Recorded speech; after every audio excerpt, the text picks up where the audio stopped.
Hey guys, Patrick from Patrick and Friends Music here today, and I have my good friend Sebastian with me, and we're going to talk a little bit about him, about his music, and about a bunch of different things. How you doing today, Sebastian? Pretty good. Pretty good. Just it's always good to end the day on a good note. Thank you for having me. Sebastian, as you may have seen from the channel, is a saxophonist, um, musician, composer, and everything. Sebastian, why don't you just tell us a little bit about yourself and what you do and all that Yeah, stuff? sure. So I started playing saxophone when I was about 12 years old. I didn't quite get into it until maybe like 16, 17, my late years in high school. And that's when I was like, okay, well, I don't see myself doing anything but. Mhm. I went to Miami-Dade College in Kendall for about 2 years, got my AA, and then I transferred over to University of North Florida, which is where I met Patrick, where we met during our undergrad. Graduated 2018 with a bachelor's in jazz performance, which, uh, looking back, it feels like it's a very constricting name because there's Yeah, so much yeah, more. that's There's true. so much more to that. It's not just jazz performance. We're talking about. Uh, there's a huge aspect of music history that really comes into play Mhm. that you wouldn't really get from reading the title. So and then after graduation, I moved back down to Miami. Had to get surgery for my shoulder, so it was kind of like I didn't really Mhm. have a choice. I had an Yeah. accident, and so kind of started working around Miami, reaching out to people, to old friends, places, teachers, and I found a couple jobs working music therapy with a nonprofit organization called Mind and Melody. Hmm. Pretty much just providing music therapy sessions and music related activities to the older generation that suffer from dementia, Alzheimer's, Parkinson's, just people that are not, that kind of like Yeah, yeah. are kind of in that spectrum of just physical decline and mental decline, which is I think it's a very rewarding organization, and I'm very happy that I was able to work with them pre-COVID. Now Yeah. everything's obviously Yeah, very yeah. slow, and then I got a job also working as a mentor slash teacher with another nonprofit called Young Musicians Unite, which is another fantastic organization that pretty much provides music education and music instruments, just a music program to underfunded or low funded schools, uh, with the belief that everyone has a right to music education no matter Definitely. what your income is, right? Definitely, definitely. Everybody learns about English, math, science. Well, everyone deserves to learn about music as well. So I was very happy to be able to work with them. And again, I did some videos for them earlier in the summer, so that we could keep the education aspect going even through COVID times. But we're kind of in limbo, I feel like, at this moment, seeing as how some schools are open, some are not. So, and then on top of that, just occasional private teaching, saxophone lessons, flute lessons. I taught myself how to play the trombone and trumpet just because, at this point you kind of have to Do everything. Yeah, diddle around it with like a bunch of other stuff. Yeah. I did some theory lessons are probably my favorite thing to do because I love yeah. analytical stuff. And of course, just your basic piano, Yeah, I classes. But I I yeah. remember seeing something. Just I heard you hear that.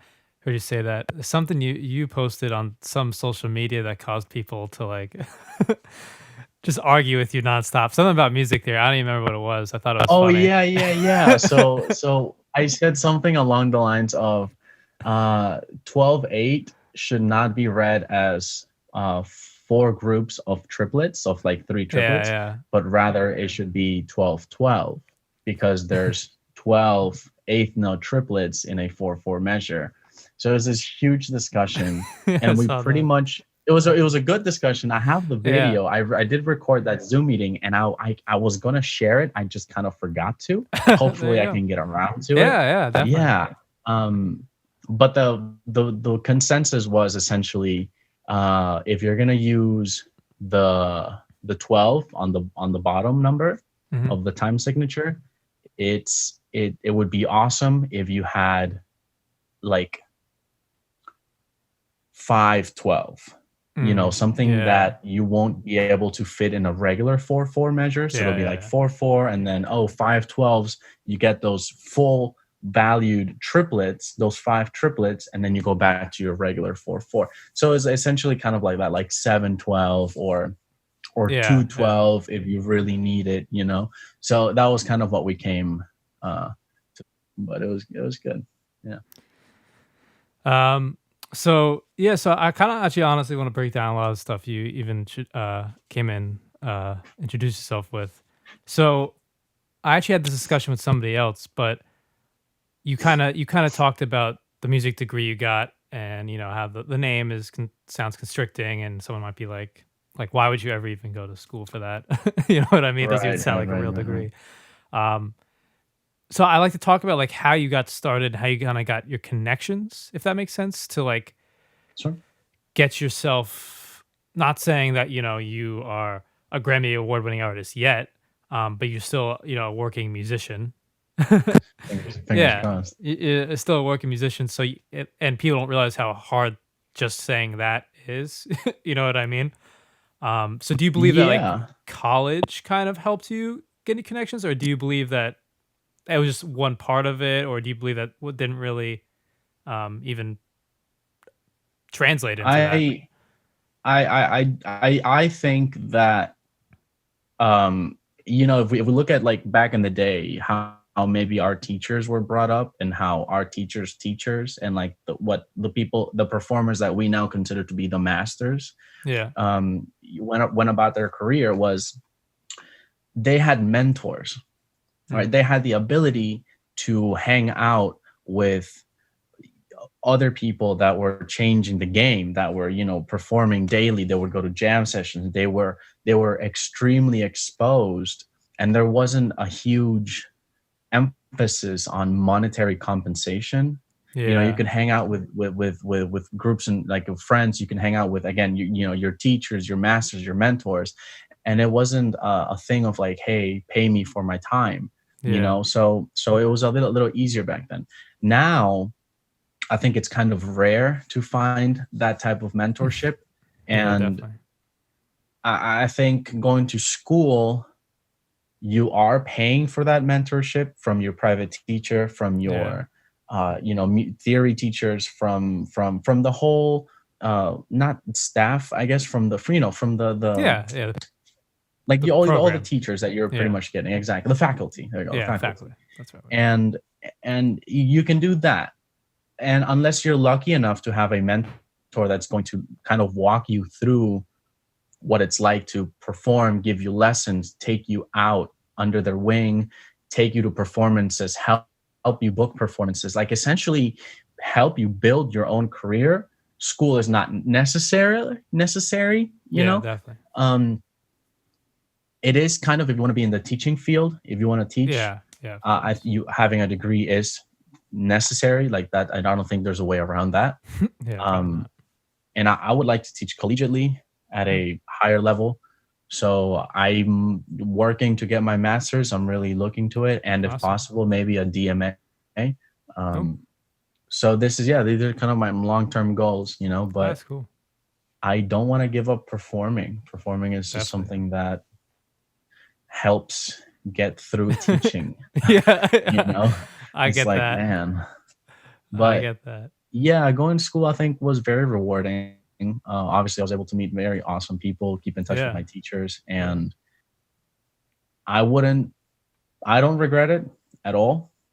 Mm, It's some people like it more than others. Others don't like it, yeah. at all, and they end up dropping out, and that's cool. You know what I mean? Like find your bliss. If you really like school and that's what works for you and that's how you learn at your pace, do it. If Mm, not, then find something that's going to get you to where you want to be, in a relatively safe and formal way. Don't mm. just kind of like, beat around the bush and then kind of like wander without, aimlessly. Yeah, yeah, definitely. So yeah. Um, so you kind of also mentioned that you kind of got serious about music or saxophone, music in general around 16, 17.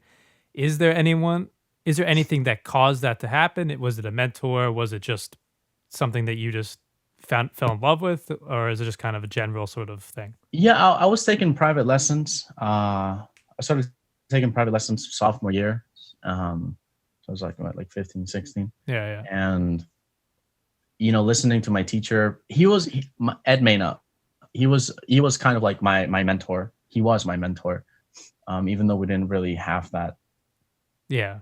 like it Relationship. was unsaid, kind of, Yeah, yeah, yeah. it wasn't just musically, but it was like a life Yeah. coach type thing. Also, both of my high school band director, Steve Rivera, also, and just looking at how their career worked out and where they went to school and the people that they performed with and the things that they did made it more interesting, made the whole music career more interesting. And they did both. They did performance and teaching, so they found that happy balance, and it made me Yeah, definitely. think that I would be able to find that happy balance too. Awesome. So, uh, I'm gonna get into some of the other stuff you talked about, but I do want to talk about. So, if you don't know, Sebastian released. I was looking this up, by the way. I can't believe maybe I'm wrong, but you released your first album last year. Yeah, it was Seems like 20. Yeah, seems like a long time ago. it does seem like forever ago. I think it's only been a year. 2018. Yeah, yeah, yeah. It's Yeah, only been a year. 2019. yeah. That's I was looking at crazy. that. I was like, wow. It's only So been a year. so life in between. I think if you see look at his if you look at his background, you actually see some of the artwork from it, right? If Oh I'm yeah, if I'm not wrong. Yeah, yeah. yeah. So I mean, we can talk about this forever, but can you talk a little bit of about the album? What inspired you to even create it, and is there an inspiration behind the album, or just talk about it a little bit and yeah. Yeah. So when I was getting my undergrad, uh, there was a time, I think, for Thanksgiving. I came home to South Florida and hanging out with my old high school friends, and one of them said, "Hey man, so like you're writing music?" I said, "Oh heck yeah, man! I got like a bunch of songs. I got this and that." And it's like, "Oh, that's great. Um, can I hear it?" I said, "Huh?" And he's like, "Can I hear your music?" I said, Yeah, "Huh? Like, what do because all everything I had was just written. Like, yeah, it had not occurred to me that maybe people want to hear the music and not just read the music, yeah, So yeah, so I was like, "Oh my god, like what am I doing? Like I need to record this." Not not it's for my sake. It's like yeah, you're trying to get booked for gigs. You're trying to get yeah, some sort of recognition. People are going to ask, "What do you sound like?" yeah, You know what I exactly. mean? Like, "What's your music like?" You're Yeah, like, "Well, I have a piece of paper here. Like, that's an eighth note, and then the song kind of goes like, like, no, yeah, you need yeah, to have it recorded. yeah. Let me sing it So, for you.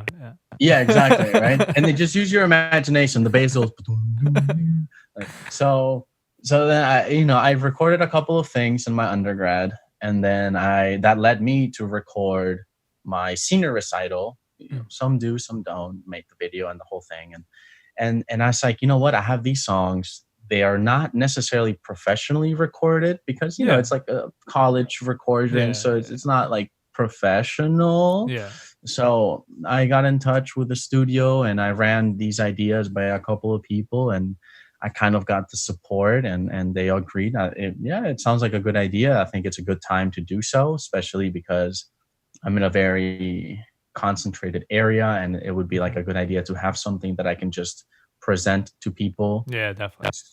to create like an impression, like a Yeah, seriousness, yeah, definitely. and yeah, so I gathered up the songs that I had written throughout my years at UNF, Mm, and a couple of songs that I wrote post graduation. The inspiration came from heartbreak. mm, It's sometimes the music allows us to get things out that we are usually not able to do via definitely. words, Yeah, definitely. verbally. So there was a dark there was a it was dark after graduation. I went through a dark period, and the Yeah, album actually helped me through it, prepping it, writing the music. The artwork, I mean, it was kind of, it's very abstract. It's I not actually something love the that artwork, by the way. I was very happy with it. You know, Yeah, I really like it. Idalis Reyes. She's a an artist based out of Philly at the time. I'm not sure where she's at now, but I found her on social media, and I was like, I really like your work. Hmm. Can I commission something? And she was more than happy to do so, and Yeah, I ended up getting 3 pieces, yeah, and I that's used awesome. them on the, on the album. So yeah, the inspiration was just life, really life experiences. I kind of had a muse, and that helped. And a lot of mistakes were made, but Yeah, but of course, of but course. this that those mistakes are going to make my second one that much better. Exactly. And I don't have a single doubt in my mind that the second one is going to be that much better. Yeah. So, hopefully I can get that to you guys beginning of the summer Oh, next year. awesome. It's already, I'm already In working the on it. I've works. been working on it. But obviously COVID hit and things had to slow Yeah, down. But yeah, I'm already working on my second one. awesome. It's I'll throw the title, and then that's all I'm Okay. gonna say on that. Okay. It's called Break Time. Break time. Break Time. Yep. Okay. It'll feature some of the musicians from the first one Awesome. and some new compositions, and that's that. Sweet. So I know that you crowdsourced the first one. Um, I don't know what you did. You do the Kickstarter, by the way? I did Kickstarter. I Okay. did. Was Yeah. it? Did you get it? Well, two questions. We're gonna go into this, but just first, did you? Was it? Did you get it entirely funded through that? Was that successful in that way? Or Yep. oh, It awesome. was. I was lucky enough to get support not only from my friends and family here Yeah. in the US, but also in Peru. Oh, that's I, awesome. I had, yeah, some friends and family members were able to contribute for the Sweet. album in Peru. So I had, things coming from multiple places, and it was successfully funded. But again, due to those mistakes, I did have to, pay a little extra out of pocket. Yeah, of But course. That's like the random things that always happen. crowdfunding is a really good way to do things if you have a solid plan. Mm. The, honestly, the main thing I can think about making an album that I probably learned is, and this is about planning an album, this is for funding an album, and this is for recording an album, Hmm. and everything in between in terms of choosing the members, rehearsals, choosing the repertoire, learning the repertoire. Don't rush it. Hmm. Do not rush it. Hmm. Don't rush the planning. Don't rush the financing. Don't rush in studio time. If you want to take another take, do another take. Hmm. If you want to have an Yeah. extra rehearsal, do that extra rehearsal. Like, it's just about spending time. Time is more precious than money when Yeah, it comes definitely. to making an album. And that's, if anybody asks me, like, what's something you can tell me about making an album? Dude, time. Organize yourself and treat it like gold, Hmm. because it's more important than anything else. So just generally, just because I think some people would be curious, and this is very general. Obviously, this goes down to much, much more detail. What was the general process from the inception of saying, I'm going to create this album to the point where it's finished? Like, if you could Okay. detail a general timeline, because I know, like, Like how long it took, kind well, how of. long it took, and then what, like, realistically, if someone, if if some kid, or not even a kid, if some Yeah. person that's starting off is trying to create his first album or her first album, like, what should they expect to have to do to make that happen? Hmm. If that makes sense. So you have to look at, first of all, you definitely have to have the music ready. You need to know what you're gonna play, right? It doesn't matter, at least not to me. If you wanna, maybe I would say like somewhere between 6 to 9 songs, maybe, or like 6 to 10. Yeah, yeah, It, yeah, you know what I mean, like 40 to an hour time in terms of like like length. Um, to find the musicians that you're going to play with, and you want to make sure that you are able to communicate properly with them. Like you're mm, trusting them with your music, your art, and you yeah, want to make sure that they're going to understand what you're demanding of them, right? yeah, definitely. You also want to find a studio and studio engineers that are going to also respect your music, Mm, respect your time, and be as lenient and flexible and as open with you as they can be. It's the same thing. They're not performing your music, but they are recording it, and they are yeah, mixing it and balancing out and making sure that you have a steady platform on which to record. So finding a studio, a good studio, yeah, and just having a good rapport with the engineers is also extremely important. Um, once and I feel like that's, and then obviously creating a budget. Um, yeah, that is hard yeah. I can because imagine.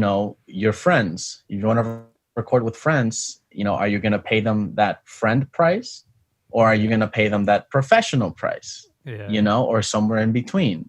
And are you going to pay them per song? Are you going to pay it per album, or are you going to pay it per day?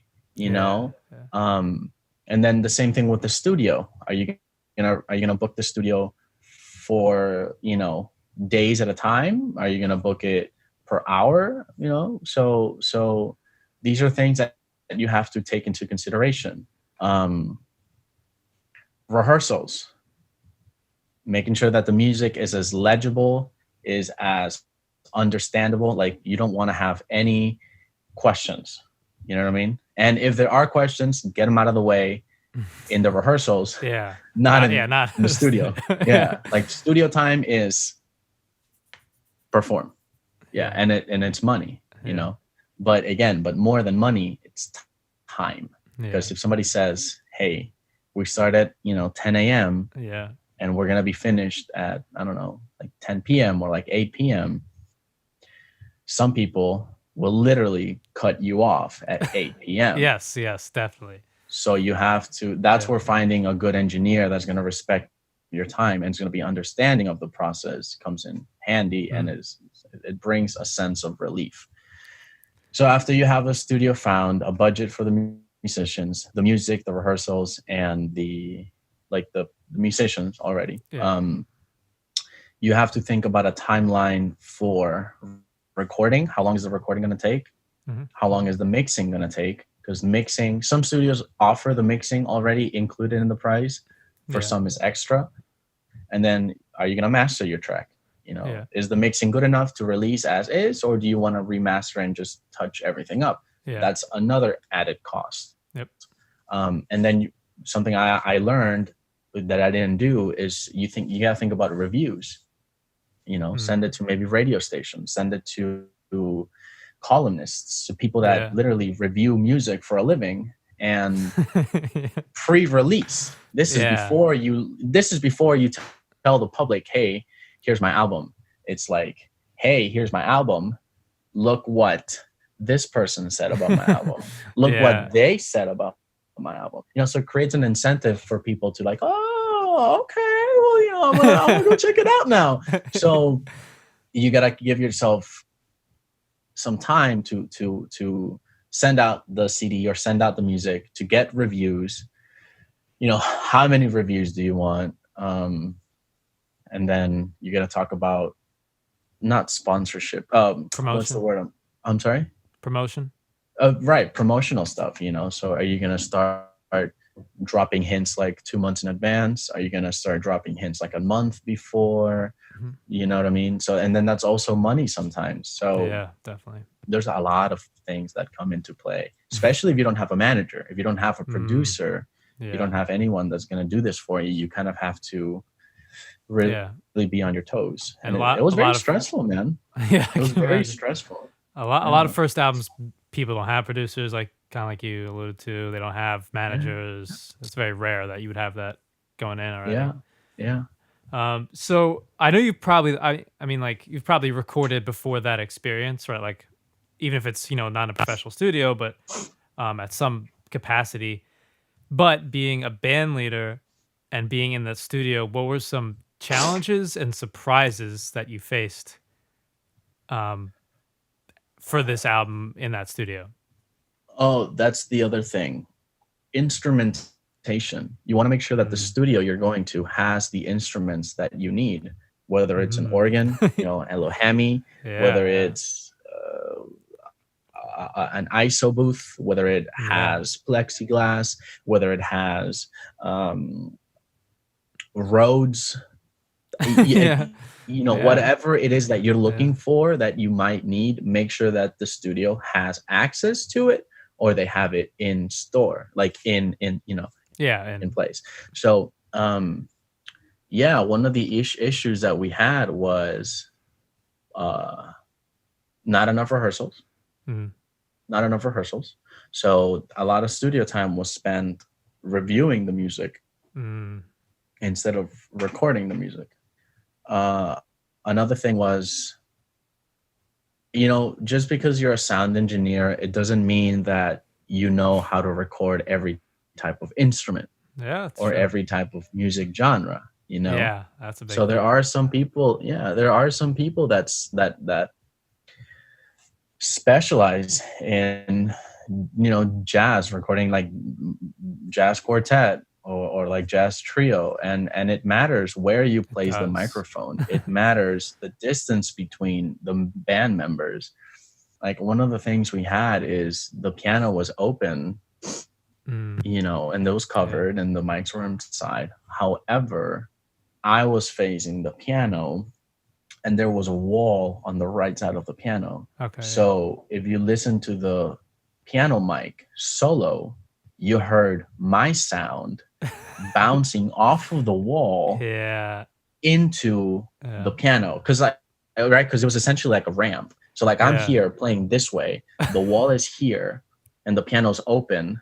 So the sound was coming, going up, wall, pow, in. I'm telling you, it sounds like I'm Oh. playing inside the piano.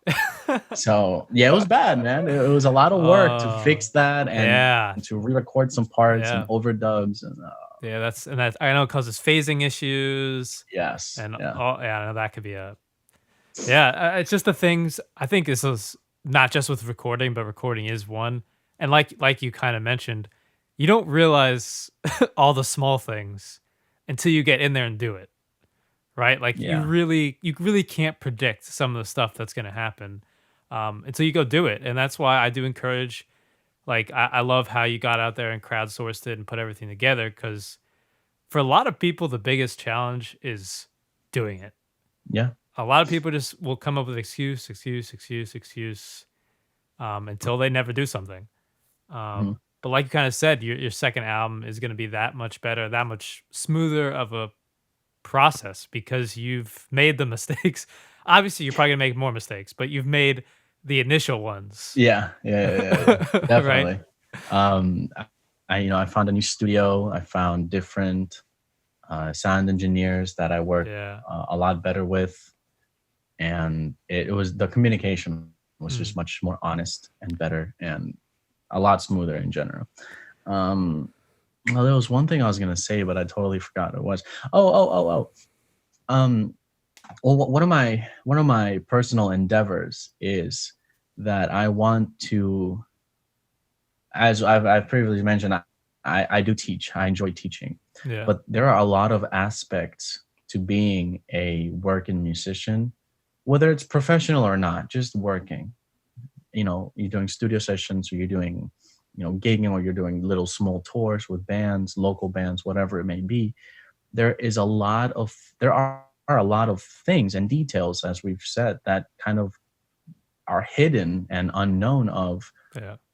until you encounter them. Definitely. And sometimes learning on the spot is good, but not if it's going to screw you, Yeah. you know. Yeah. Um Yeah. so one of the things that I wanted to do was kind of make a page, maybe on like a monthly or weekly posts of what it's like to be a working musician, like the daily or Yeah. the weekly struggles of Mm. a working musician. Almost Um, like a, you talking about like video, or you talking about like a written yeah, like blog like a sort of thing? vlog, Okay, that's you know, cool. like a little vlog, almost kind of like a Bob Reynolds type vlog. You know, his is Yeah. very personal, Yeah, yeah. he also offers, you know, saxophone lessons, like how to Yeah. get out of a mental block, and Yeah. his tours with Snarky Puppy and his personal Yeah. bands and stuff, and just something along the lines of that, but maybe a bit more detailed on the things that go wrong. You know, so it won't be, it's not gonna be pretty. Yeah, That's yeah. the whole idea. It's not Yeah. pretty. All you Yeah. see as the audience is the final product. I want to show you that it's not pretty at Well, all. I also think So on top of that, why that's so, that might be enlightening for a lot of people is, I think the general public I'm talking about. I think, musicians know, um, but the general public looks at the term musician and thinks, you know, I mean, I don't know why it comes to mind, but Bon Jovi, um, sure.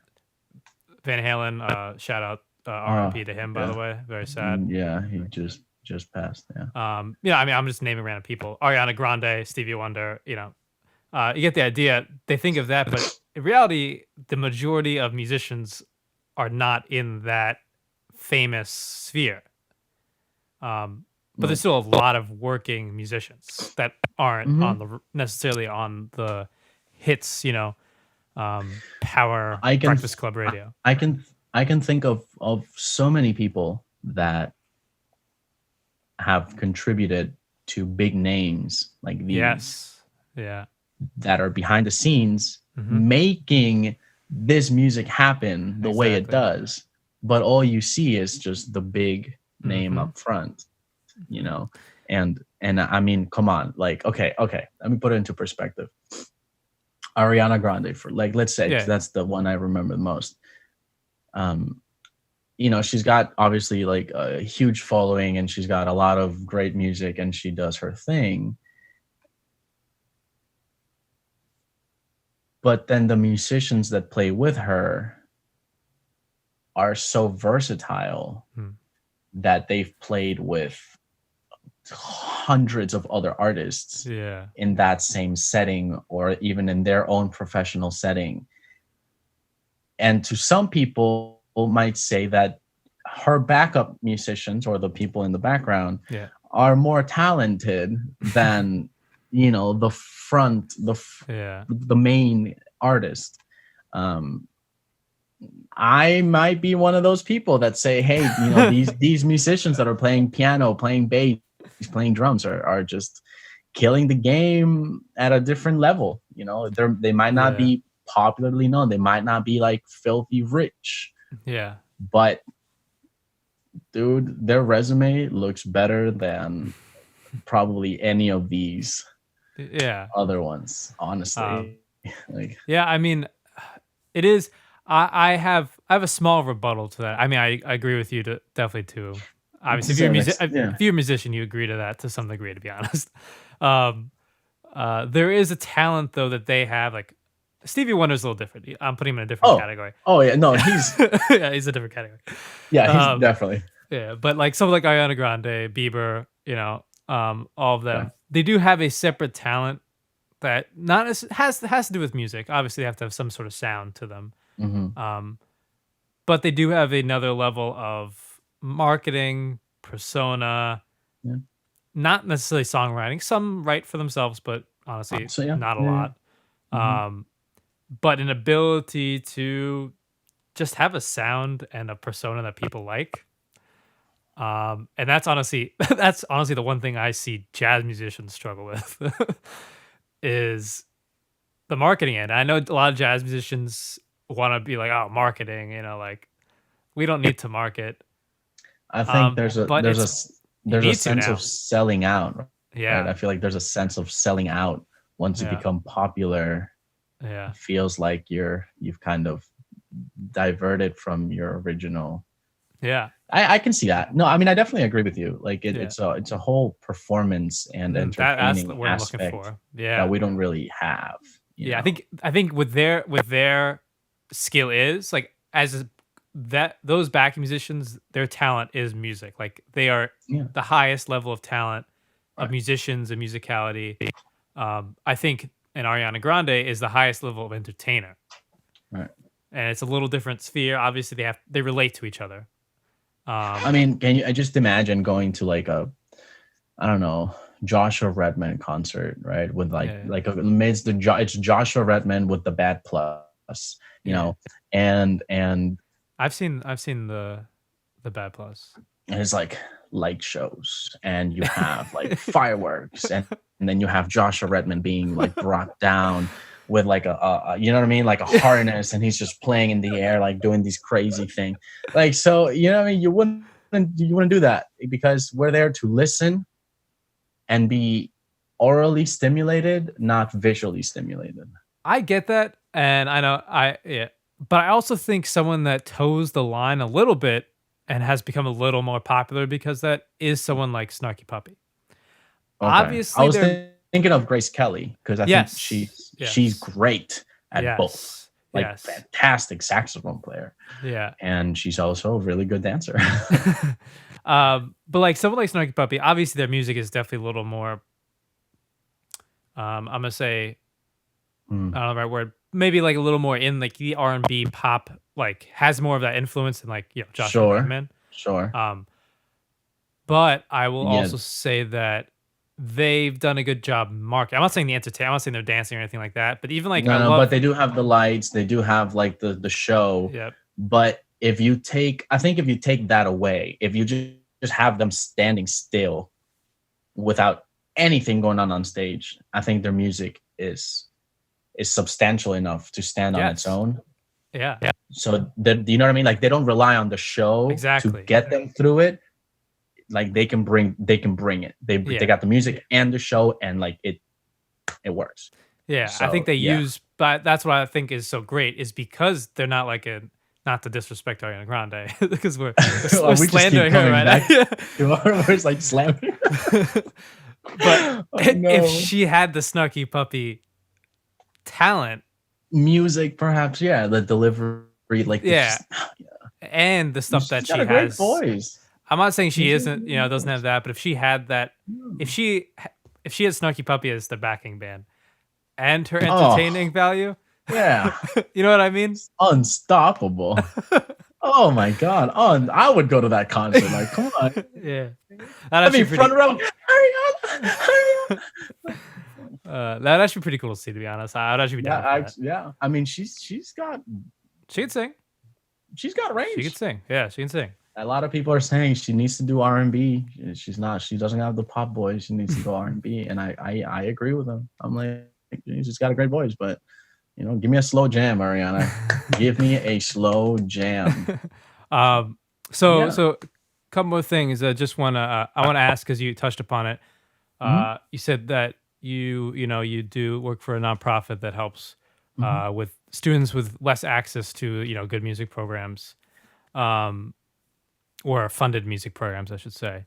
Um, what is your advice uh, to a kid, honestly, that doesn't can't go out get lessons, buy an instrument, maybe a crappy secondhand instrument. Um, like, what is your advice? Like, how do you how do you get them started? Like, what do you tell them?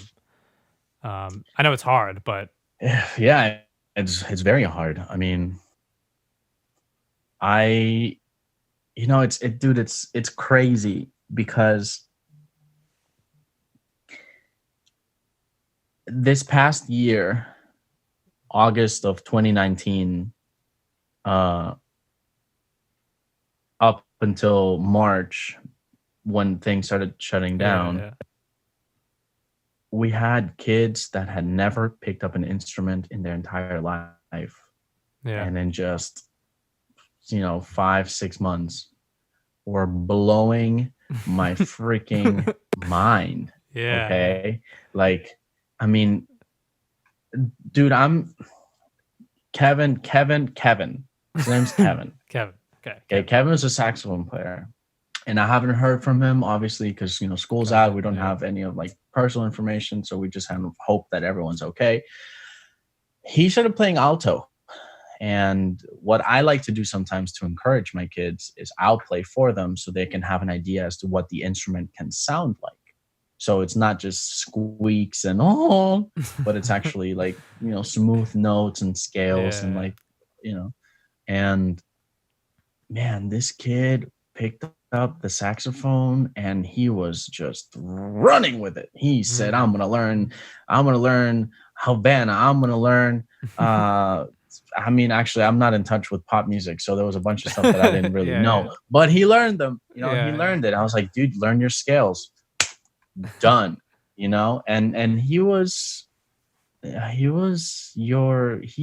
what, eighth grade. Mhm. So you're like what, 12, 13, Something like that, I'm maybe, not really sure. right? Yeah, 14, about if that. 13, So like 14, 12. depending on, Yeah.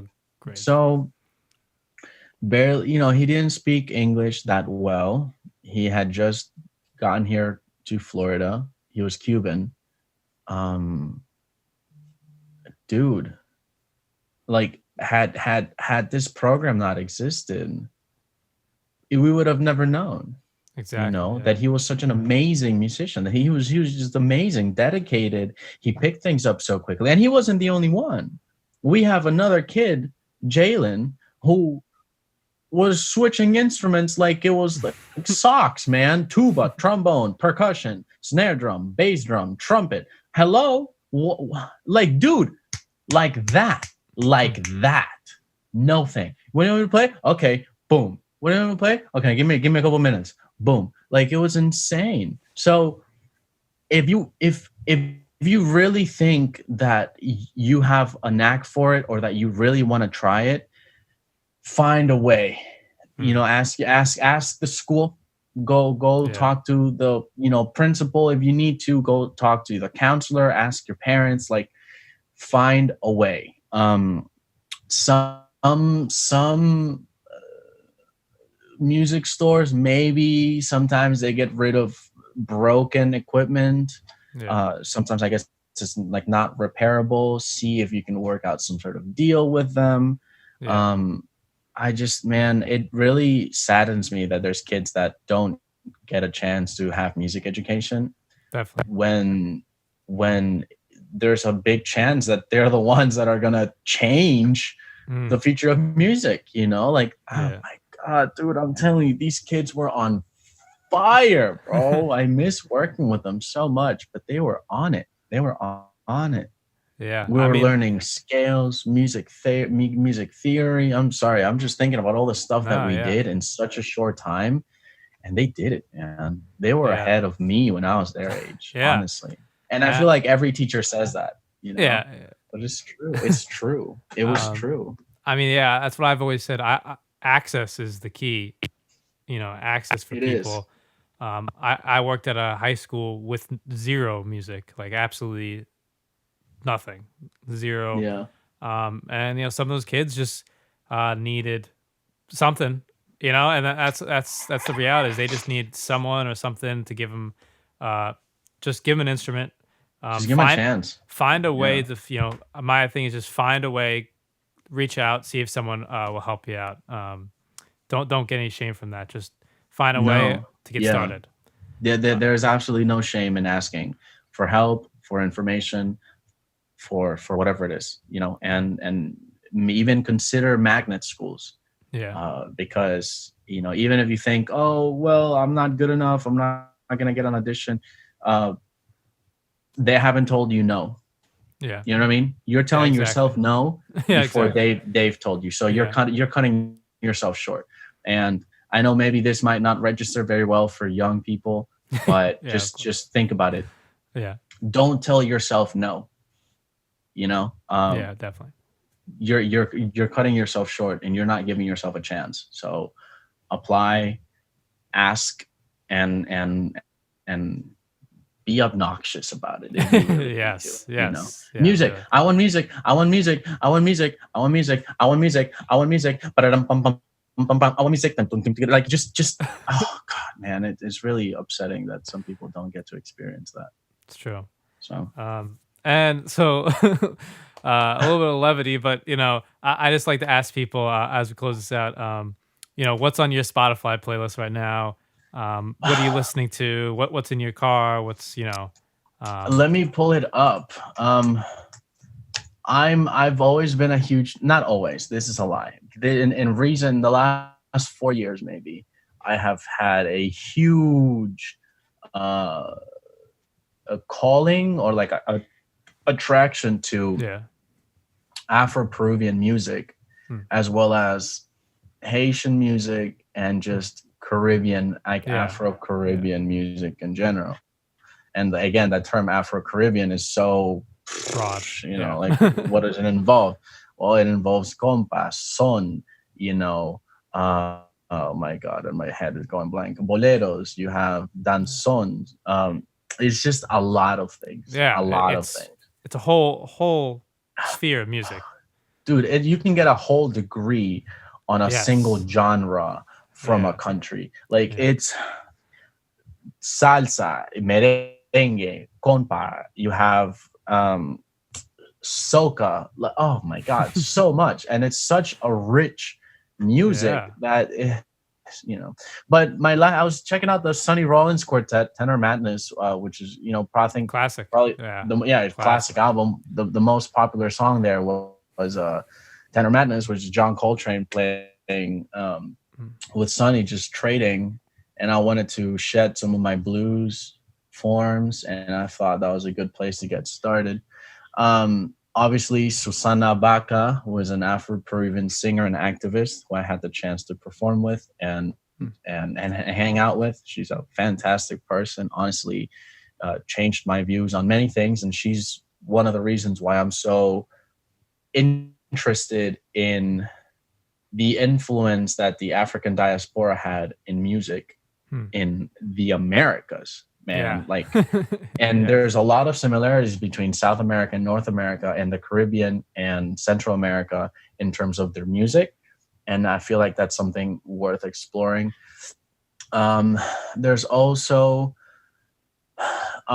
there's a band called Sex on Toast, which is, I don't know what their genre is, but it just feels really good. All their songs feel really good, So the name's and I appropriate? definitely, huh? So the name's appropriate then?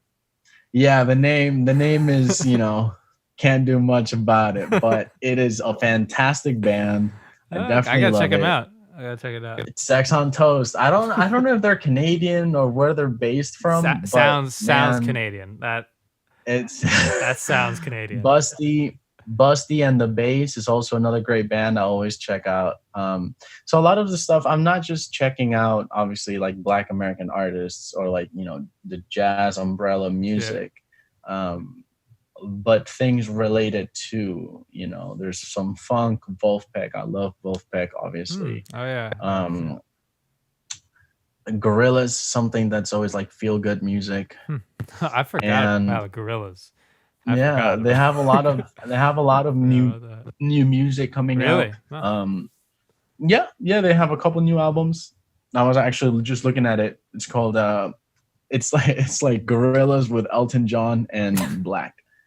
Yeah, What? it's the Pink Phantom. Like their music is Huh. they're really exploring and pushing their Yeah. own boundaries, which Yeah. I think is Definitely. really refreshing. And then finally, I love a good vocalist. So Frank Sinatra, Chet Hmm. Baker, Johnny Hartman, Hmm. and then of course Nina Simone has such a Hmm. Oh, a I love Nina huge Simone. spot in my heart. Like Hmm. Nina Me is too. someone that I could listen to day and night Me without too. stopping. So Yeah. it's That's I some good try to stuff. keep my ears busy. Yeah. Yeah. Definitely. So Oh, the Dip, the last dip. band, the Dip. Yep. I haven't heard of them. I don't know what the genre is. It's that, but it's like old school R&B, maybe like some funk in there, but Hmm. it's a Is it modern like the group. Avalanches? If you've ever heard of them. I don't think I know that group, Hmm. Okay. So but maybe. yeah, the Dip.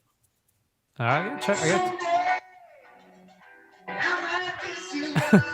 is Yeah. is is dope. I really Yeah. like them. Yeah. That's dope. So cool. I just want to thank you for your time and thank you for sitting down with me. Tell us and tell the people of the listeners, where they can find you, where they can follow you, what they expect from the future. I know we've talked a little bit about it, but maybe something um, more immediate. But just tell the people where they can find you. Yeah, sure. So on Spotify, you can find me as Sebastian Pinillos or Sebastian Pinillos. I just like to say my name properly in Spanish. On the album is called Life in Between. I hope you like it. Check it out. It's got a little bit of everything. Some experimental music at the very end. The song titled "Air" was practically unwritten. Most of it is Mm. just improvisation. What came to be at the end of the session, that's us just kind of like letting loose. Mm. Um, on Instagram, if you want to keep up with a little bit of my personal life as well as my daily adventures and whatever else I may be messing around. Sometimes I get new equipment and I try to check it out, so I'll make a video about that. Yeah. Instagram, you can find me at Sebastian F for my middle name, Pinillos, Pinillos. My YouTube page has some videos from my college years. It's a bit outdated. I did recently, like last year, did a show at a radio station, WDNA Jazz Hour. And I got some videos out there. I think I have a couple more that I need to upload, but those are the most recent ones. Same thing, you can find me, Sebastian Fernando Pinillos, I think, on YouTube. And I hope, and I'm trying to stay on top of my social media posts as well as my YouTube posts. So be there so you don't miss it. And then I don't have to be like, hey, you missed it. And then it'll be awkward. So don't miss it. All right. Thank you, everybody, for listening. Again, thank you, Sebastian, for coming out and talking to me. And I hope to see you guys on the channel.